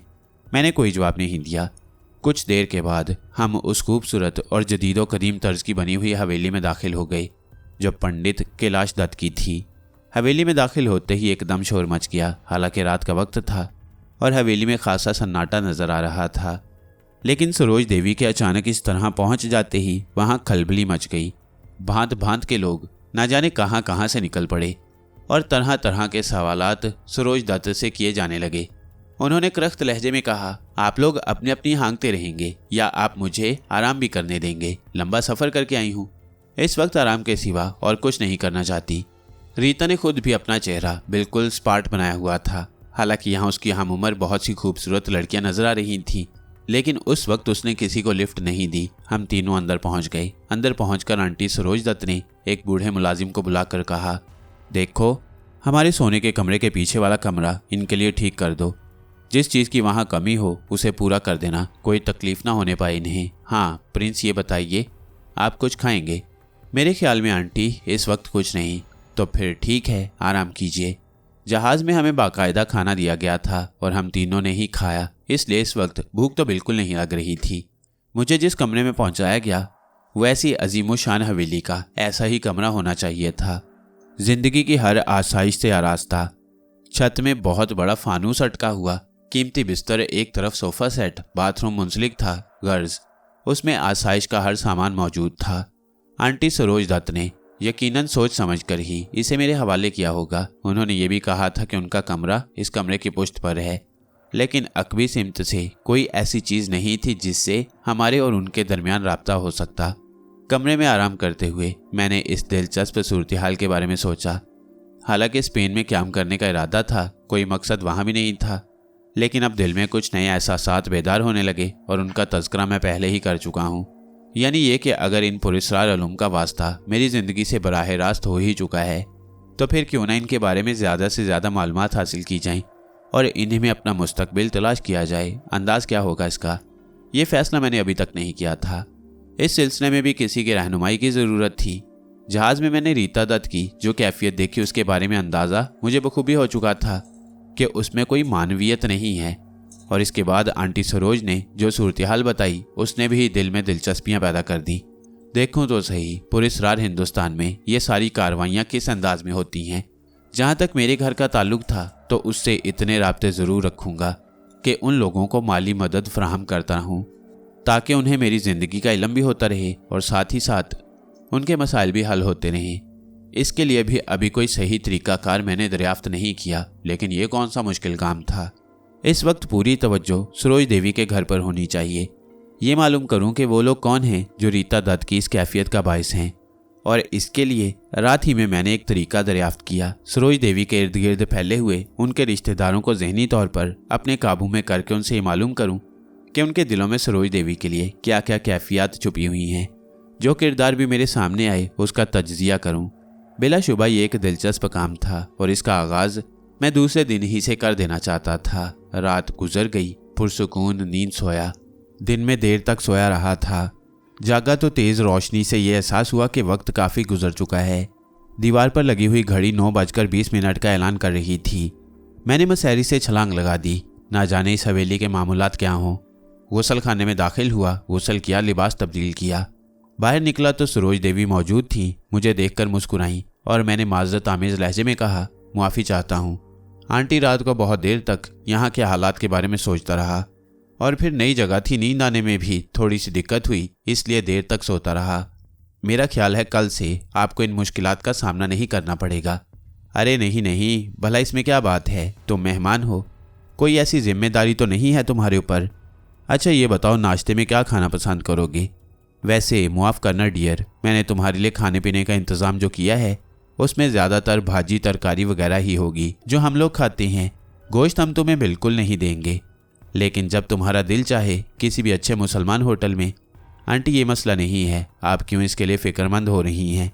नहीं भाई, तुम मेहमान हो, हमारे लिए आए हो, तुम्हारा ख्याल रखना हमारा फ़र्ज़ है। आप छोड़िए इन बातों को। 1 मिनट, मैं ज़रा नाश्ते के लिए कह दूँ, इसके बाद तुमसे बातें करूँगी। यहाँ नाश्ता सुबह 7 बजे कर लिया जाता है, मगर तुम अपने इत्मीनान से जिस वक्त चाहे नाश्ता किया करो। दोपहर के खाने में तो हमारे साथ शिरकत किया करोगे। आप नाश्ते के लिए कह दीजिए और किसी किस्म की कोई फ़िक्र मत कीजिए। सरोज देवी बाहर गईं, वापस आ गईं और मेरे सामने बैठ गईं। उन्होंने मुस्कुरा कर कहा, हर निगाहों में सवाल है। तमाम लोग ये मालूम करना चाहते हैं कि लंदन में क्या करके आई हूँ, रीता की हालत कैसी है और तुम कौन हो। बहुत से ऐसे बुजुर्गों ने मुझसे ये सवालात कर भी डाले हैं, लेकिन मैंने तल्ख जवाब देकर उन्हें खामोश कर दिया है। अलबत्ता एक आध को कुछ न कुछ बताना पड़ेगा, मगर ज़रा इत्मीनान से। वैसे तुमने क्या सोचा है डियर प्रिंस? सरोज देवी ने कहा और खुद ही मुस्कुरा दी। मैं भी हंस पड़ा। हाँ आंटी, आपको ये आदत डालना होगी। नहीं भाई, ऐसी कोई ख़ास बात नहीं है। तो मैं ये पूछ रही थी कि इस सिलसिले में तुम्हें जो दिलचस्पी है उसके तहत तुम क्या करोगे? आंटी, मैं पहले उस शख्स को तलाश करूँगा जो रीता देवी की मुखालफत में उनके खिलाफ काम कर रहा है। एक एक आदमी को मैं टटोलूँगा और आपको सबूत के साथ उसके बारे में तफसीलात बताऊँगा। देखो प्रिंस, मैं तो इन मुश्किलात से गुजर रही हूँ, तुम हमारे मेहमान हो, ये लोग बहुत ख़तरनाक हैं। तुम अपने तौर पर जो कुछ करना चाहो, मुझे उसमें ज़रा बराबर एतराज़ नहीं होगा, लेकिन मैं तो तुम्हें सच बता रही हूँ कि मुझे एक ऐसे साथी की ज़रूरत है जिसके बारे में कोई कुछ ना जानता हो, लेकिन वो लोग ये सोचते नहीं कि मैंने कोई ऐसा बंदोबस्त कर लिया है जिससे उन्हें नुकसान हो सकता है। अगर तुम एक साथी ही की हैसियत से उन लोगों पर अपना रोब डाल दो तो मेरे लिए बड़ा फ़ायदेमंद होगा। तो फिर आप एक काम करें आंटी, एक आजमाइशी वक्त मुकर्रर कर लें। मसलन 2 महीने मुझे दे दें। अगर 2 महीने मैंने यहाँ का माहौल बदल दिया तो आप ये समझ लीजिए कि मैंने अपना काम पूरा कर दिया, वरना उसके बाद मैं यहाँ से चला जाऊँगा। तुम साल भर रहो, हम पर भारी तो नहीं पड़ोगे, मगर मैं ये चाहती हूँ कि तुम्हें कोई खतरा ना पेश आ जाए। तो फिर मेरी आपसे ये दरख्वास्त है कि मेरे बारे में फ़िक्र करना छोड़ दीजिए, मैंने कहा। इतनी देर में एक मुलाजमा हमारे लिए नाश्ते की ट्रॉली धकेलती हुई अंदर आ गई।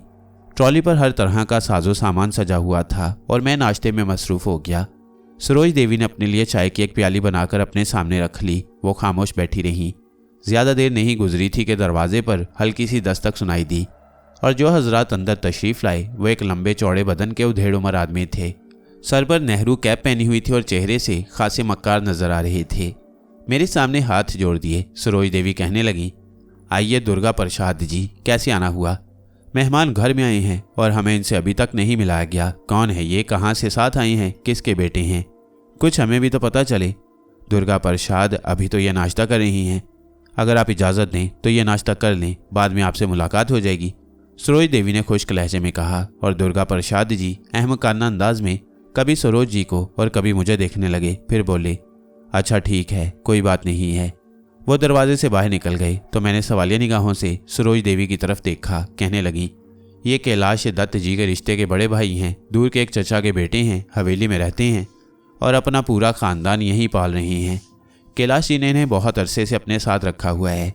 मेरे सरपरस्त बनते हैं। हवेली के सारे छोटे मोटे काम इन्होंने संभाल रखे हैं। मेरा मतलब है देखभाल के काम, घर के साजो सामान के काम।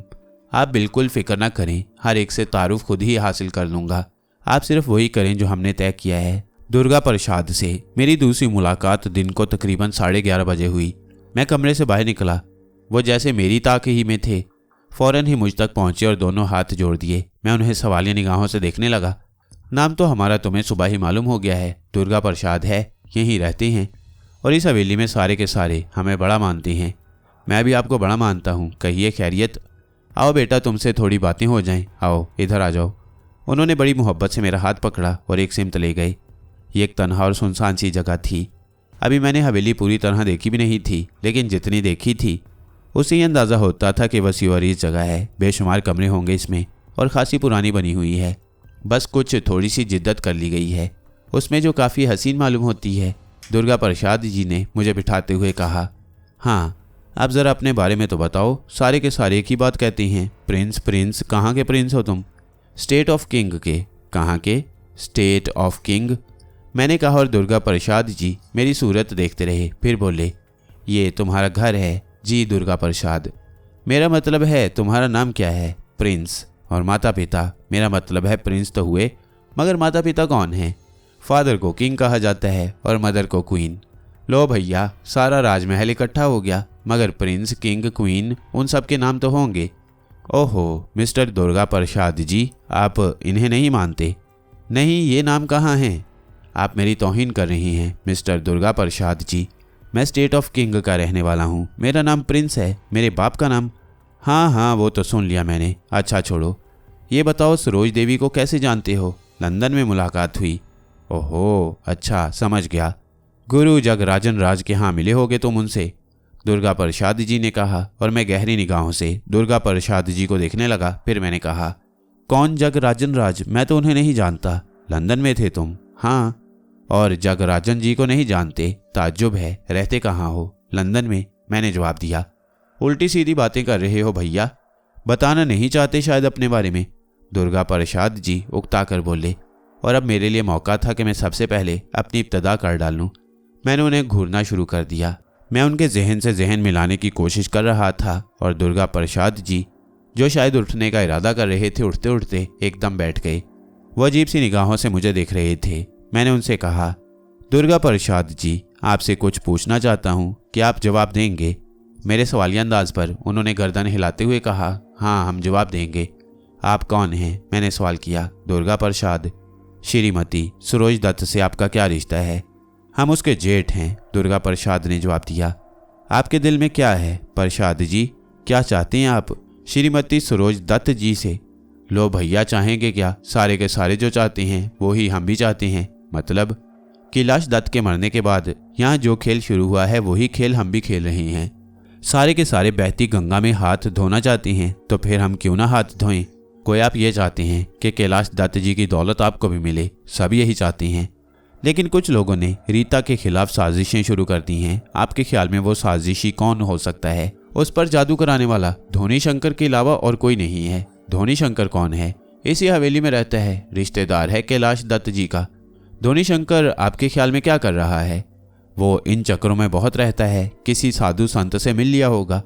वैसे भी उसने अपने बेटे माधव शंकर को रीता के पीछे लगाया हुआ है। क्या मतलब? वो चाहता है कि माधव शंकर की शादी रीता से हो जाए। हाँ, मगर आपके यहाँ तो रिश्तेदारों में शादी नहीं होती। धोनी शंकर कोई करीब का रिश्तेदार थोड़ी ही है, ये बात सब जानते हैं। तो आपके ख्याल में धोनी शंकर ने रीता के खिलाफ काम शुरू किया हुआ है? हाँ, देखो अभी होता क्या है, दुर्गा प्रसाद से इसके अलावा और क्या पूछता। चुनाचे मैंने उसे जहनी तौर पर आज़ाद कर दिया और इसके बाद वो खुद ही मुझे छोड़कर निकल भागा। ना जाने उस पर क्या कैफियत सवार हुई थी। शाम को तकरीबन 4 बजे रीता मुझे मिली, मेरे कमरे में आ गई, मुस्कुराती हुई बोली, कहिए जनाब प्रिंस साहब, कैसा गुजरा पहला दिन हमारी इस हवेली में? कोई ख़ास बात नहीं मिस रीता, बहुत खूबसूरत हवेली बनाई है आपने। इसका सारा जायज़ा ले चुका हूँ मैं। हवेली तो बहुत पुरानी है ये, पिताजी ने इसमें बहुत सी तब्दीलियाँ कराई थी, वरना ये बिल्कुल पुरानी तर्ज की थी। बहरहाल पसंद करने का शुक्रिया। वैसे यहाँ बोरियत तो नहीं हो रही आपको?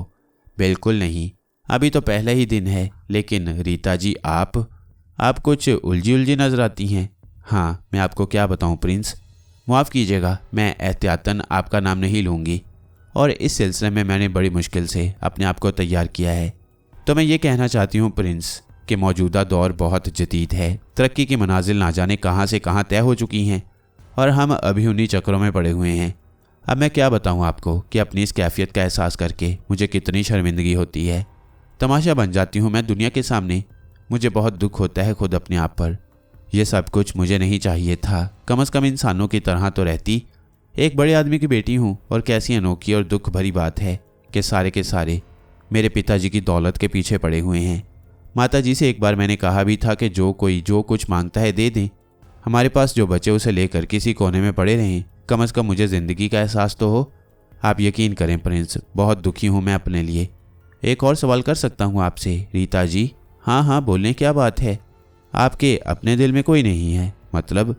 मेरा मतलब है कोई ऐसी शख्सियत जो आपके ख़ानदान से ताल्लुक़ रखती हो या ना रखती हो, लेकिन आप उसे अपने मुस्तकबिल का साथी बनाना चाहती हूँ। रीता चंद लम्हात सोचती रही, फिर उसने कहा, सच मान लीजिए मेरी बात को, झूठ नहीं बोल रही आपसे। दरअसल बहुत से लोग ज़िंदगी में आए, बहुत से लोगों ने मुतासिर भी किया, लेकिन किसी ने भी इस सिलसिले में बहुत ज़्यादा कोशिश नहीं की और ख़ुद मैंने भी इस तरह नहीं सोचा। बस यूँ समझ लीजिए कि अगर आप ये कहते हैं कि इश्क व मोहब्बत का कोई मामला है तो सच मानिए अभी तक ऐसी कोई बात बिल्कुल नहीं है। यहाँ माधव शंकर नामी कोई नौजवान है? मैंने सवाल किया और रीता चौंक कर मुझे देखने लगी। हाँ है, धोनी शंकर महाराज का बेटा है। क्या वो आप में कुछ दिलचस्पी लेता है? रीता बेख्तियार हंस पड़ी, फिर बोली, मिले हैं उससे? नहीं, मिल लीजिएगा, सारे सवालात के जवाब आपको खुद ही मिल जाएंगे। मतलब? बिल्कुल मिट्टी का माधो है, बेवकूफ़ सा इंसान। गालिबन धोनी शंकर ये चाहते हैं कि वो मुझे मुतासिर कर ले और उसने मुझसे साफ साफ कह दिया है कि पिताजी के कहने पर वो ऐसा कर रहा है। सादा सा नौजवान है, मुझे पसंद है। यकीन कीजिए वो अपने बाप की निस्बत बहुत मासूम लड़का है और मैं उसे कोई नुकसान नहीं पहुंचाना चाहती। लेकिन ये ना समझ लें कि मेरे दिल में उसके लिए कोई गुंजाइश पैदा हो गई है। पहले ये तमाशा तो ख़त्म हो जाए, उसके बाद मैं अपने मुस्तकबिल के बारे में सोचूं। क्या मुसीबत बन गई है ये दौलत मेरे लिए, रीता ने कहा और मैं खामोशी से उसकी सूरत देखता रहा। साफ सुथरी तबीयत की लड़की मालूम होती थी। मैंने उसे कहा, आप बिल्कुल इत्मीनान रखें रीता जी, मैं कोशिश करूँगा कि आपको इस मुसीबत से निकाल लूँ। आप यकीन कीजिए प्रिंस कि अब तो मैं अपने आप से खौफजदा रहने लगी हूँ। मुझे ये सब कुछ अच्छा नहीं लगता। लोगों के सामने ना जाने क्या से क्या बन जाती हूँ। इधर माता जी हैं कि अकेली दुनिया से लड़ रही हैं, हर एक के सामने खौफजदा सी हो जाती हैं। इन सब लोगों को वो अच्छी तरह ठीक करके रख दें। अगर उन्हें ये इल्म हो जाए कि मेरे खिलाफ काम करने वाला कौन है, क्या वो धोनी शंकर नहीं हो सकते? मैंने सवाल किया। हो सकती हैं, ज़रूर हो सकती हैं। वैसे भी आप ऐसा करें, आप एक एक से मिल लें। दरअसल माता जी किसी से बराह रास्त आपका तारुफ नहीं कराना चाहती हैं। इस तरह आपके लिए नहीं बल्कि उन लोगों के लिए एक अहमियत हो जाएगी और माता जी किसी को इतनी अहमियत नहीं देना चाहती। इस हवेली में एक सर्द जंग जारी है। एक तरफ बेशुमार अफराद हैं, दूसरी तरफ मैं और मेरी माँ। आप अब मुझे भी इसमें शामिल कर लीजिए और आप देखिए कि मैं उन लोगों से किस तरह जंग लड़ता हूँ। मैं तो आप यकीन करें आपके लिए परेशान हो जाती हूँ। बिला वजह हमारे झगड़े में पड़ गई हैं। वैसे आप भी मुझे खासे मस्त आदमी मालूम होती हैं। बताएंगे नहीं कुछ अपने बारे में? क्या? मैंने सवाल किया। आप कौन हैं? आपके माता पिता कहाँ हैं? और आप इतनी आज़ादी से कैसे घूम फिर रही हैं? कोई जिम्मेदारी नहीं है आप पर, या फिर बहुत से सवालात आपने एक साथ ही कर डाले मिस रीता। बस यूं समझ लीजिए, माँ बाप भी हैं और मेरे बहुत से भाई बहन भी हैं, लेकिन मेरे माँ बाप ने मुझे घूमने फिरने की आज़ादी दे रखी है। माली तौर पर बहुत बेहतर हालात होंगे आपके। हाँ, खुदा का शुक्र है, मुझे कोई माली तकलीफ नहीं है, मैंने मुस्कुराते हुए कहा। खैर, आप परेशान ना हो, हमारे घर में जब तक आसानी से गुजार सकते हैं हम आपको बड़ी खुशी से यहाँ देखना पसंद करेंगे। कभी कोई ऐसी वैसी बात हो जाए तो यूँ समझ लीजिएगा कि वो सिर्फ इत्तेफाक होगा और आप बिल्कुल बुरा नहीं मानेंगे। आप बिल्कुल फिक्र न करें रीता जी, मैं आपको इस मुसीबत से निजात दिलाने के बाद ही यहाँ से जाऊँगा। आपने ये नहीं बताया कि आप मुझे इस मुसीबत से निजात कैसे दिलाएंगे, उन लोगों को रोशनी में लाकर जो आपके खिलाफ साजिशें कर रही हैं। मगर मुझ पर तो जादू किया गया है, आप इत्मीनान रखें, उन लोगों को इस जादू का तोड़ भी करना होगा, ये मेरा वादा है आपसे। भगवान आपको कामयाब करे। मैं खुद अपने आप से बुरी तरह उकता गई हूँ। अपनी माँ के लिए कितनी मुसीबत बन गई हूँ, वो बेचारी अकेली कैसे कैसे हालात से निमट रही हैं। रीता से बहुत देर तक बातें होती रहीं, फिर वो वहाँ से चली गई। शाम हो गई और फिर रात। मैं तमाम अमूर से फरागत हासिल करके अपने कमरे में आराम करने आ गया। आज दिन में कोई ऐसा खास काम नहीं हुआ जो काबिल तवज्जो होता।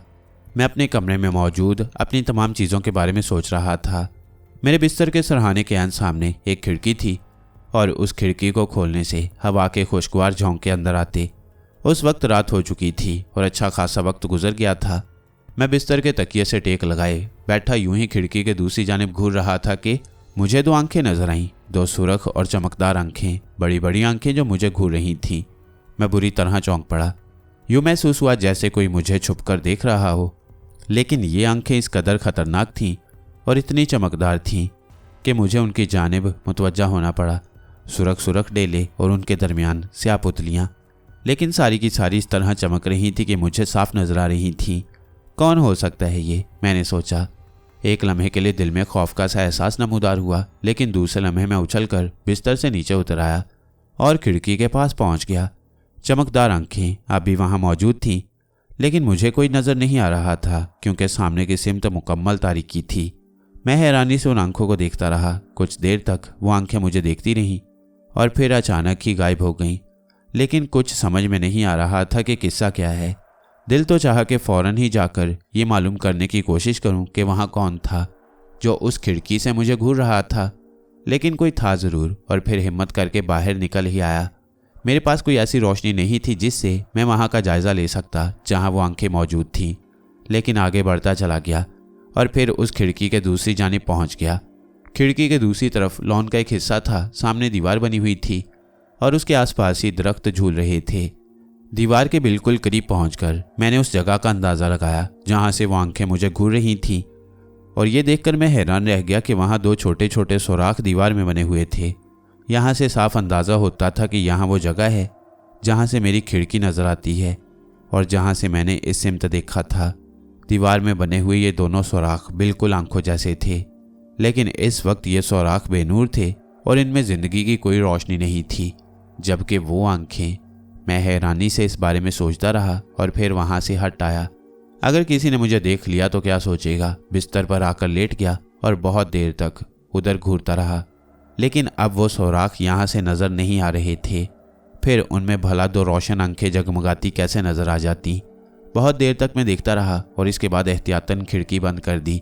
सोने की कोशिश करता रहा, लेकिन ना जाने क्यों जहन में वही दोनों आंखें उभर आई थीं और फिर उन्हीं आंखों का तस्वुर जहन में लिए सो गया। दूसरा दिन भी मामूल के मुताबिक था। उस दिन मेरी मुलाकात माधव शंकर से हुई। बिलाशुबा बेवकूफ़ सा नौजवान था, अच्छी शक्ल सूरत का मालिक और शायद अपने आप को चालाक भी समझता था। किसी ने उससे मेरा तारुफ करवाया और मैंने उसे अपने पास बुला लिया। आइए माधवराम जी, कैसे मिजाज हैं आपके? माधवराम नहीं, माधव शंकर है मेरा नाम, उसने कहा। हाँ बिल्कुल बिल्कुल, रीता जी तो आपकी बड़ी तारीफ़ें करती हैं, मैंने कहा। क्या मतलब? उसने दिलचस्पी से पूछा। माधव शंकर जी, हमसे छुपा रहे हैं आप? मेरे ख्याल में रीता जी आपको बहुत पसंद करती हैं। तो फिर आपको क्या? उसने कहा। नहीं, मुझे कुछ नहीं, बल्कि मैं तो आपको मुबारकबाद देना चाहता हूँ। आप कौन हैं और आपका यहाँ कैसे आना हुआ? आपका क्या ख्याल है मैं कौन हूँ और यहाँ कैसे आ सकता हूँ? मैं किसी बेकार बात के बारे में कभी नहीं सोचता। तब तो आप बहुत अच्छे आदमी मालूम होती हैं। वैसे रीता जी के बारे में आप क्या सोचती हैं? मैंने सवाल किया।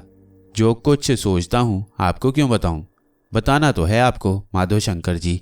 आपके पिताजी ने आपसे जो कुछ कहा था, आपका उसके बारे में क्या ख्याल है? मैंने कहा और माधव शंकर फटी फटी निगाहों से मुझे देखने लगा और फिर आहिस्ता से बोला, पिताजी दौलत की हवस में अंधे हो रही हैं। उनका कहना है कि मैं रीता देवी को अपने जाल में फांस लूं। हालांकि मैं लता से प्रेम करता हूं। लता कौन है? मेरी मौसी की बेटी है, यहीं रहती है। नहीं, दिल्ली में। वो भी आपसे प्यार करती है? हाँ। आपके पिता को ये बात मालूम है? हाँ, मैंने उन्हें बता दिया। फिर उन्होंने क्या कहा? मैंने पूछा। डांट डपट के सिवा और क्या करते। कहने लगे रीता दत्त दौलत की कान है, उससे शादी कर लूं। बाद में जो जी चाहे करता रहूं, पहले रीता से शादी करने की फिक्र करूं। माधव शंकर, एक बात गौर करके बताओ, क्या तुम्हारे पिताजी रीता पर जादू वगैरह करा रही हैं? मुझे नहीं मालूम। तुमने उनके साथ किसी साधु वगैरह को देखा है? नहीं। उन्होंने तुम्हें कभी इस बारे में कुछ नहीं बताया? नहीं। माधव शंकर ने कहा और मैं खामोश हो गया। इस आलम में कोई झूठ नहीं बोल सकता था। माधव शंकर इससे ज़्यादा नहीं जानता था। फिर जब मैंने उसे अपने ट्रांस से आज़ाद कर दिया तो वह फटी फटी आंखों से मुझे देखने लगा। फिर इस तरह भागा के पलट करना देखा। दो मशकूक किरदार मेरे सामने वाजे हो चुके थे। अब धोनी शंकर की बारी थी। उसे और देख लिया जाए। उनके अलावा मैं इस हवेली के दूसरे किरदारों से भी मुतारिफ होना चाहता था। अब तक जो कुछ करता रहा था वो वाक़यात का एक हिस्सा था। मेरा उसमें कोई दखल नहीं था। ये मामला 100% मेरी तहकीक से ताल्लुक़ रखता था और अगर मैं इसमें कामयाब हो जाता तो खुद पर एतमाद कायम हो जाता। ये दिन भी हवेली में ही गुजरा। शाम की चाय पर सिर्फ आंटी सरोज दत्त मेरे साथ थी। तुम बोर तो नहीं हुए आकिल? बिल्कुल नहीं आंटी। मैंने इन लोगों में एक खलबली सी मची हुई देखी है। ये एक दूसरे को सवालिया नज़रों से देख रही हैं। किस सिलसिले में? तुम्हारे सिलसिले में। जुबान खोलने में वो एहतियात बरत रही हैं, मगर मैं जानती हूँ इनके जहनों में एक और ख्याल भी है। क्या आंटी? वो तुम्हारे और रीता के बारे में सोच रही हैं, मगर मुझे परवाह नहीं है। मैं तो चाहती हूँ कि वो सामने आ जाएं, जिन्होंने ये सब मेरी बेटी के साथ किया है। जी आंटी, ऐसा हो जाएगा। मैंने एक अंदाज़ा कायम किया है। आपके यहाँ लोग सिर्फ आपकी दौलत चाहते हैं, ख्वाह वो किसी भी तरह उन्हें हासिल हो जाए। तुम खुद सोचो आकिल, क्या ये जायज़ है? हरगिज़ नहीं। लेकिन इनमें कोई हिम्मत वाला नहीं है। क्या मतलब? वो जादू टूनों और दूसरे ज़रिए से अपना काम निकालना चाहते हैं। किसी में ये हिम्मत नहीं कि दूसरे किसी तरीके से आपको नुकसान पहुंचाए। क्या किया जा सकता है? आप फिक्र ना करें, मैं सबको देख लूँगा। तुम यहाँ आज़ादी से रहो आकिल। गाज़ियाबाद बुरी जगह नहीं है, फिर भी घूमने निकल जाया करो। अस्तबल में घोड़े मौजूद हैं, गाड़ियाँ भी हैं। जैसे तुम चाहो जा सकते हो। यहाँ सबको तुम्हारी हैसियत का अंदाज़ा हो गया है। सबको तुम्हारा एहतराम करना होगा। आप बेफिक्र रहें। रात हो गई। कोई ख़ास बात नहीं हुई सिवाय एक दिलचस्प वाक़ये के। मैं हवेली के अकबी बाग में ऐन उस जगह खड़ा हुआ था जहाँ मैंने पिछली रात 2 आंखें देखी थीं। दोनों सुराख अपनी जगह मौजूद थे। ये सुराख प्लास्टर उधेड़ने की वजह से बन गए थे, लेकिन मैंने जो कुछ देखा था वो भी वहम नहीं था। वो 2 आंखें ही थीं, इंसानी लेकिन गैर इंसानी जैसी, चमकती सुर्ख आंखें जो मुझे घूर रही थीं। ना जाने मुझे क्या सूझी। मैंने क्यारी से मिट्टी उठाई जो गीली थी और उससे मैंने दोनों सुराख भर दिए। घोर रंग फिर भी बराबर न हो सका, मगर सुराख भर गए। मैंने उन्हें मिलाकर लकीर सी बना दी और फिर हाथ झाड़ता हुआ वहां से दूर निकल आया। मेरा जहन इस तरफ से हट गया। कुछ देर के बाद मैं अपने कमरे में आ गया। कोई खास काम नहीं था। रीता से भी मुलाकात नहीं हुई। हवेली के मामूलात हमेशा की मानंद थे। मैं बिल्कुल बेख्याली के अंदाज में खिड़की के पास पहुंच गया जहां से मैंने पिछली रात उन 2 आंखों को देखा था। लेकिन अभी थोड़ी देर पहले जहां मैं मौजूद था वहां मैंने किसी को खड़े हुए देखा। कोई उसी दीवार के पास कुछ कर रहा था जहां से मैं हटकर आया था। बगौर जायजा लिया तो दुर्गा प्रसाद जी थे जो दीवार में कुछ कर रहे थे। मेरे जहन में छन्नाका सा हुआ और फिर ना जाने किस ख्याल के तहत मैं बर्क रफ्तारी से पलटा और तेजी से नीचे उतरकर उस जानिब दौड़ पड़ा जहां दुर्गा प्रसाद जी अभी तक नजर आ रहे थे। वो नीचे झुके जमीन देख रहे थे। मैंने अपने कदमों की चाप नहीं पैदा होने दी और तेजी से उनके करीब पहुंच गया। जब बिल्कुल ही करीब पहुंचा तो दुर्गा प्रसाद जी को मेरी मौजूदगी का एहसास हुआ। उन्होंने पलटकर मुझे देखा तो दूसरे लम्हे कलाबाजी खा गई। उनके हलक से वहशत ज़्यादा आवाज़ें निकलने लगीं और बहुत ही अजीब अंदाज में उन्होंने चीखने की कोशिश की, लेकिन आवाज़ नहीं निकल सकी। मैं ताज्जुब भरी निगाहों से उन्हें देख रहा था। न जाने किस तरह दुर्गा प्रसाद जी खड़े हो सके। मैंने उन्हें घूरते हुए पूछा, क्या हुआ दुर्गा प्रसाद जी? कुछ नहीं महाराज। हे भगवान, कुछ भी नहीं हुआ। वो इधर उधर इस तरह देखने लगे जैसे भागने के लिए रास्ता तलाश कर रही हों। आप यहाँ क्या कर रहे थे दुर्गा प्रसाद जी? कसम ले लो कुछ भी नहीं कर रहा था, बस। उन्होंने चोर निगाहों से दीवार की जानिब देखा। बात मेरी समझ में नहीं आ सकी। मैंने आहिस्ता से कहा, आप यहाँ ज़रूर कुछ कर रहे थे दुर्गा प्रसाद जी, मुझे बताइए। हे भगवान माफ़ कर दो, बस तुम्हें यहाँ देखा था, समझ में नहीं आया था कि तुम यहाँ क्या कर रहे हो, सो हम भी आ गए। माफ़ कर दो भाई, माफ़ कर दो। दुर्गा प्रसाद जी आहिस्ता आहिस्ता पीछे खिसकने लगे और इसके बाद अचानक ही उन्होंने दौड़ लगा दी। मैं हैरान रह गया। दुर्गा प्रसाद जी इस तरह भागे कि गिरते गिरते बचे। थोड़ी ही देर के बाद वो निगाहों से ओझल हो गए। मैंने एक बार फिर उस जगह देखा जहाँ मैं अभी कुछ देर कबल मिट्टी से सुराख बंद करके गया था। सब कुछ जूं का तूं था। बात समझ में नहीं आई थी। वैसे दुर्गा प्रसाद जी का जहन तो मैं टटोल ही चुका था। बज़ाहिर ऐसी बात नज़र नहीं आई जो वह मुझसे छुपा गई हों। हो सकता है उन्होंने मुझे यहाँ देखा हो जैसा कि वो कह रहे थे, और फिर ये तजस्सुस उन्हें यहाँ ले आया हो कि मैं यहाँ क्या कर रहा था। जिस तरह मुझे ये तजस्सुस यहाँ ले आया, मुझे हंसी आ गई और इसके बाद मैं वहाँ से पलट आया। दुर्गा प्रसाद जी की हालत अब मुझे देखकर ख़राब हो जाती थी। इस दौरान मैंने महसूस किया कि अगर कहीं वो मेरे सामने आ रहे होते तो किसी न किसी सिमत खिसक लिया करते। मैं आराम करने लेट गया। कोई ऐसी अहम बात नहीं थी। ना जाने कितनी देर इसी तरह बिस्तर पर लेटे लेटे गुजर गई। जहन में ख्यालात का हजूम था। फिर जब खासी रात हो गई तो यूं ही दिल चाहा कि खिड़की के पास जाकर उस दीवार का मंजर देखूं जिसमें आंखें नजर आई थीं। मैं अपनी जगह से उठा और खिड़की के करीब पहुंच गया। अब दीवार भी सही तौर पर नजर नहीं आ रही थी। वहां गहरा अंधेरा था और बिल्कुल कोई एहसास नहीं होता था। मैं एक गहरी सांस लेकर खिड़की बंद करके वापस अपने बिस्तर पर आ लेटा और सोने की कोशिश करने लगा। बस यूं ही मेरे जहन पर बहरान सा सवार हो गया, वरना अब तो यही अंदाज़ा होता था कि वो आंखें सिर्फ एक वहम था। हालांकि ये एक अनोखा वहम था। मैं बहुत देर तक करवटें बदलता रहा। फिर करवट बदलते हुए ही अचानक एक मध्यम सी रोशनी का एहसास हुआ और मैं बुरी तरह चौंक पड़ा। मैंने उस तरफ निगाहें जमाई और दूसरे ही लम्हे मेरे दिल में घंटियां सी बजने लगी। मैंने इन दोनों आंखों को देखा था, मेरे कमरे के गोशे में मौजूद थी और आज उनका फासला मुझसे ज़्यादा नहीं था। मैं फटी फटी निगाहों से उन आंखों का जायज़ा लेने लगा। एक लम्हे के लिए मुझे अपना जहन सोता हुआ सा महसूस हुआ। आंखों की पुरस्कार सुर्ख रोशनी, उनके दरमियान नजर आने वाली तेज चमकदार पुतलियां मेरा जायजा ले रही थीं और मुझे यूं लग रहा था जैसे उनमें बड़ी करख्तगी हो, बड़ा गुस्सा हो। मैं अब अपने जहन को वहम का शिकार नहीं कह सकता था, क्योंकि उन आंखों का फासला मुझसे चंद फुट से ज़्यादा दूर नहीं था। मैंने अपने जहन को एक झटका देकर इस शहर से आज़ाद कराने की कोशिश की और बगौर उन आंखों का जायज़ा लेने लगा कि ये कहाँ से आ गईं। रफ्ता रफ्ता मुझ पर कुछ इंकशाफात होने लगे। इससे पहले भी मैंने इस खूबसूरत मुजस्मे को देखा था जो इन लोगों के अकीदे के मुताबिक था और गालिबन डेकोरेशन के लिए ही रखा गया था। दिन की रोशनी में मैंने कभी इस मुजस्मे पर गौर भी नहीं किया था। सामान्य आराइश यहाँ बहुत ज़्यादा था और ये मुजस्मा भी फनकारी का शाहकार था। चूँकि इस किस्म के मुजस्मे आम लोगों के घर में नहीं हुआ करते, लेकिन ये हिंदू धर्म के लोग थे और इनके यहाँ ये मुजस्मों वगैरह का चक्कर बहुत ज़्यादा होता है। मैंने इस पर तवज्जो भी नहीं दी। मुझे कौन सी यहाँ मुस्तकिल रिहाइश इख्तियार करनी थी। लेकिन इस वक्त उस मुजस्मे की दोनों आंखें मुझे घूर रही थीं और ये आंखें वही थीं, 100% वही। ओहो, इसका मकसद ये है कि कुछ गड़बड़ है। ज़रूर कुछ गड़बड़ है। मगर मैं आहिस्ता आहिस्ता कोहनियाँ बिस्तर पर टिका कर तकिए से गर्दन लगाकर बैठ गया और उन आंखों को देखता रहा। क्या करना चाहिए मुझे? और फिर मेरे अंदर एक अनोखी हिम्मत बेदार हो गई। मैं आहिस्ता आहिस्ता अपनी जगह से उठा और इसके बाद मैंने दीवार पर स्विच बोर्ड तलाश करके रोशनी कर दी। रोशनी करके मैं उस मुजस्मे की जाने पलटा। बदन में ठंडी ठंडी लहरें दौड़ रही थीं और एक अजीब सा एहसास एसाब पर सवार था। लेकिन ये देखकर मैं एक बार फिर हैरान हो गया कि अब मुजस्मा हमेशा की मानंद था और उसमें कोई ख़ास बात नहीं थी। उन आंखों का वहाँ अब कोई वजूद नहीं था। मैं आहिस्ता आहिस्ता चलता हुआ मुजस्मे के बिल्कुल करीब पहुँच गया और फिर मैंने अपने दोनों हाथों की उंगलियां उसकी आंखों पर रख दी। मैंने उन्हें ज़ोर से दबाया, लेकिन मुजस्मे में कोई जुम्बिश पैदा नहीं हुई।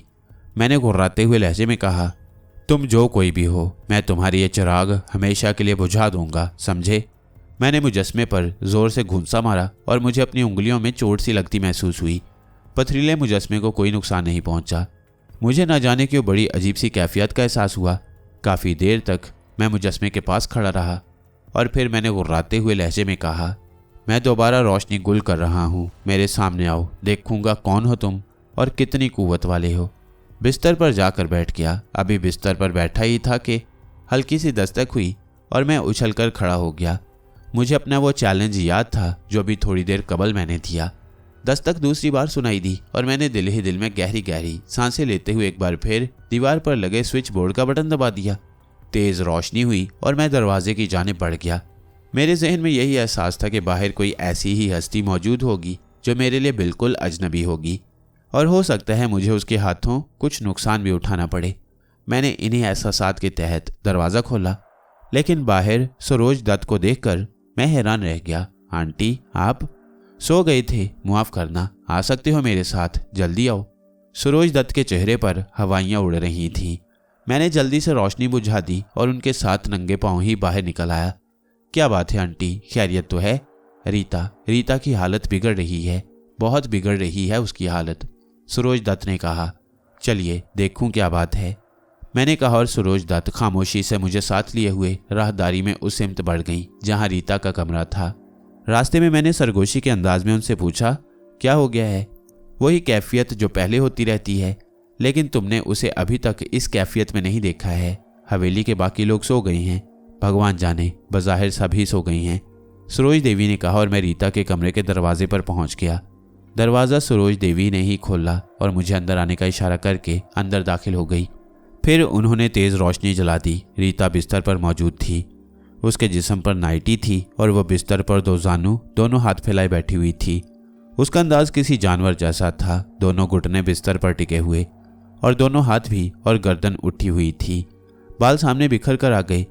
दफअतन उसने अपने बालों को जोरदार झटका दिया और मुझे घूरने लगी, लेकिन मेरे जहन में चिंगारियां सी उड़ने लगी थीं, क्योंकि उस वक्त रीता की आंखें गहरी सुर्ख थीं और उनकी पुतलियां चमकदार, वही आंखें जिन्होंने पहले मुझे दीवार से देखा था और उसके बाद मुजस्मे में नस्ब हो गई थी। और अब ये दोनों आंखें रीता की आंखों में पेवस्त नजर आ रही थीं। ज़रा बराबर फ़र्क नहीं था, वही आंखें थीं जिन्हें थोड़ी देर पहले मैंने मुजस्मे में रोशन देखा। रीता उन खूंखार और खौफनाक आंखों से मुझे घूरती रही और मेरे बदन की कैफियत ख़राब से ख़राब तर होती रही। सारे रोंगटे खड़े हो गए। सरोज देवी भी एक जानिब खड़ी हुई थी। मैंने आंखों के बाद रीता का चेहरा बगौर देखा। होंठ मुड़ गए थे, नाक सुकड़ गई थी और उसकी हसीन खदोखाल ना जाने कैसे हो गई। बिलाशुबा किसी भी तरह चेहरे को इस तरह तब्दील नहीं किया जा सकता। रीता ने एक बार फिर झटका दिया और अपने बाल चेहरे पर सामने कर लिए। अब उसका चेहरा उसके बालों में छुप गया। मैं खामोशी से उसे देखता रहा। आंखों का राज मेरी समझ में नहीं आ रहा था। अगर ये आंखें रीता की थीं तो फिर दीवार में कैसे नजर आई थीं? मुजस्मे के वजूद में कैसे समा गई थीं? मेरा जहन इस गुत्थियों को सुलझाने में नाकाम रहा और फिर मेरे जहन में झल्लाहटें उभरने लगीं। ये कोई बात ही नहीं हुई। अगर मैं ऐसी पुरस्कार कुव्वतों का सामना नहीं कर सकता तो मुझे अपने आप पर इतना भरोसा नहीं करना चाहिए। जो कुछ कर सकता हूँ वही करता रहूँ और अपनी ज़िंदगी गुजारता रहूँ। इन झगड़ों में पड़ने से क्या फ़ायदा? जहाँ तक पुरस्कार उलूम का ताल्लुक़ है तो वो एक अलग हैसियत रखती हैं। हमाद यमनी ने मुझे जो कुछ बताया था, मेरी कुव्वत हमेशा उसी हद तक थी। अगर ये सब कुछ मेरी समझ में नहीं आ सकता तो मुझे अपनी ज़िंदगी ख़तरे में डालने से कोई फ़ायदा नहीं, या फिर अपना यकीन कर लेना ज़रूरी है। एक अजीब सी बेचैनी, एक अजीब सा एहसास मेरे दिल में पैदा हो गया। मैं आगे बढ़ा और मैंने रीता के बाल उसके चेहरे से हटाकर पुश्त पर डाल दिए और उसकी ठोड़ी के नीचे हाथ रखकर उसका चेहरा उठा लिया। उसके हलक से ऐसी भयानक हुर्राहट निकली और वो एकदम सीधी होकर बिस्तर पर बैठ गई। उसका बदन काफ़ी ज़ोर से उछला। सरोज दत्त जी 2 कदम पीछे हट गईं। हालांकि रीता की इस कैफियत से वो जिस कदर दिल बर्दाश्ता थी, इसका अंदाज़ा उनके चेहरे से हो रहा था, लेकिन खौफ इंसानी फितरत का खासा है और इसे दिल से दूर नहीं किया जा सकता। वो सहम गई थी, जबकि मैं अब हर खौफ से बेनियाज हो गया था। रीता फिर मुझे देखने लगी। उसके खदोखाल की तब्दीली की बिना पर उसका चेहरा लग ही नहीं रहा था। वो बहुत भयानक महसूस हो रही थी। मैंने खूनी लहजे में कहा, क्या हो रहा है ये? होश में आ जाओ तुम। मैं कहता हूँ होश में आ जाओ, वरना मेरे हाथों नुकसान उठा जाओगी। होश में आ जाओ। मेरी भी आवाज़ ना जाने क्यों वो राहटों में तब्दील होती चली गई। रीता मुझे देख रही थी। एक लम्हे के लिए उसके अंदाज में कुछ झिझक सी नजर आई। मैंने उसकी आंखों में आंखें गाड़ दी। उस वक्त भी उसकी आंखें वैसी ही सुरख, वैसी ही खौफनाक थीं और मेरी आंखों में जमी हुई थी। लेकिन अब मुझे ना जाने क्यों इन आंखों से खौफ महसूस नहीं हो रहा था। मैं अपनी तमाम तर ज़हनी कुव्वतों को बुरुए कार ला रहा था। मैंने एक बार फिर गुर्राते हुए लहजे में कहा, तुम्हें होश में आ जाना चाहिए, समझी तुम? समझी? तुम्हें होश में आ जाना चाहिए। रीता की आंखों का रंग तब्दील होने लगा। उनमें एक मायने खेज कैफियत पैदा होती गई और उसके होंठ भी मुस्कुराने लगे। फिर उसने अपने जिस्म को एक ज़ोरदार झटका दिया, बाल पीछे किए और इसके बाद अचानक ही आंखें बंद कर लीं। अब वो झूमने लगी और यूं महसूस हो रहा था जैसे उसका जिस्म मुसलसल झटके खा रहा हो। इसके बाद उसने दोनों पांव सीधे किए और बिस्तर पर सीधी सीधी लेट गई।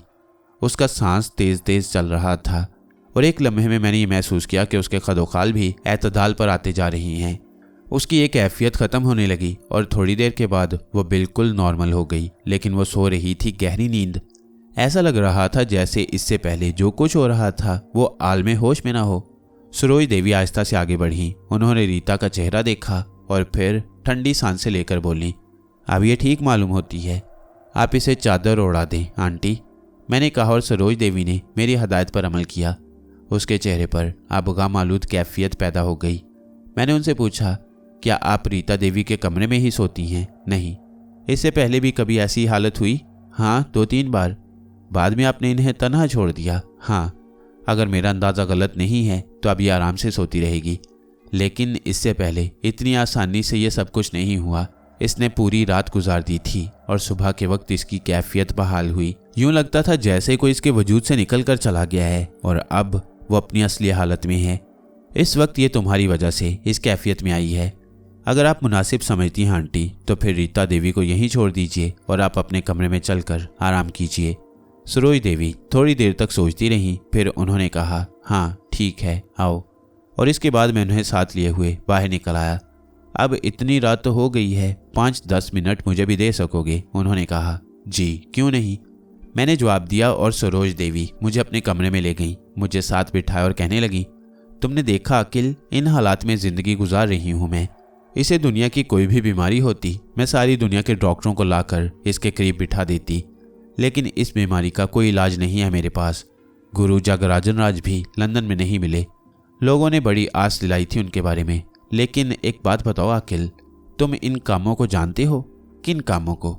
मेरा मतलब है यही जो सब कुछ हो रहा है। नहीं आंटी, मैं इनके बारे में कुछ नहीं जानता।